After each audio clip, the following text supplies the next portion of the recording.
Hai semuanya, selamat datang kembali dengan Nadir. Lagi dan lagi, kabar terbaru dari divisi kelas ringan UFC. Sang mantan juara di divisi tersebut yakni Rafael dos Anjos berkomentar tentang duelnya melawan Islam Makhachev adalah kesempatan terakhirnya untuk mendapatkan laga title fight di kelas ringan. Pada hajatan seri UFC 268, tepatnya akan digelar dalam waktu dekat ini. Pihak UFC telah sepakat mempertemukan Rafael dos Anjos melawan Islam Makhachev. Dan di tanggal 7 November yang mendatang kita dipastikan bisa menyaksikan kedua petarung ini beradu jotos di atas oktagon.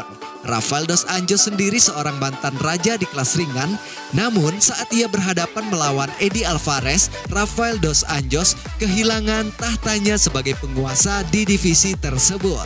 Sontak, hal itu membuat Rafael dos Anjos terus berusaha ingin mengembalikan tahtanya sebagai penguasa. Namun untuk mewujudkan hal itu, ia perlu mengalahkan Islam Makhachev di laga duelnya nanti. Bahkan, Rafael dos Anjos sendiri sadar bahwa masa depannya di kelas ringan kini tengah berada di ujung tanduk. Duelnya melawan Islam Makhachev adalah kesempatan terakhirnya untuk comeback ke papan atas peringkat di kelas ringan. Ditambah lagi, kini ia berada di usia yang tidak muda lagi. Kini Rafael dos Anjos umurnya telah menginjak 36 tahun. Jelas itu bukan pada usia performa terbaik dari Rafael dos Anjos. Saya realistis, ini merupakan kesempatan terakhir saya, tapi bukan berarti setelah ini saya akan pensiun. Saya memiliki 43 kali pertarungan dan hanya sekali saya merasakan KO. Saya merasa karir saya masih bisa panjang, tetapi saya tahu laga ini bisa menjadi batu loncatan untuk laga perebutan titel juara. Saya berani bertaruh bahwa ini pasti berhasil dan saya akan fokus menjadi juara. Islam Makhachev namanya kini sedang digaungkan dan saya adalah seorang mantan juara.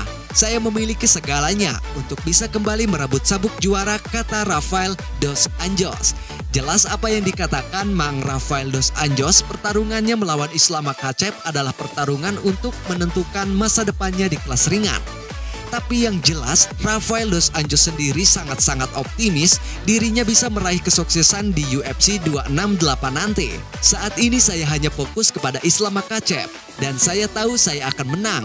Kalian semua akan melihat siapa petarung terbaik asal Brazil di kelas ringan, ucap Rafael dos Anjos menutup komentarnya. Dan itulah kabar singkat dari Nadir. Terima kasih sudah menyaksikannya. Saya Nadir di sini. Sampai berjumpa di video selanjutnya.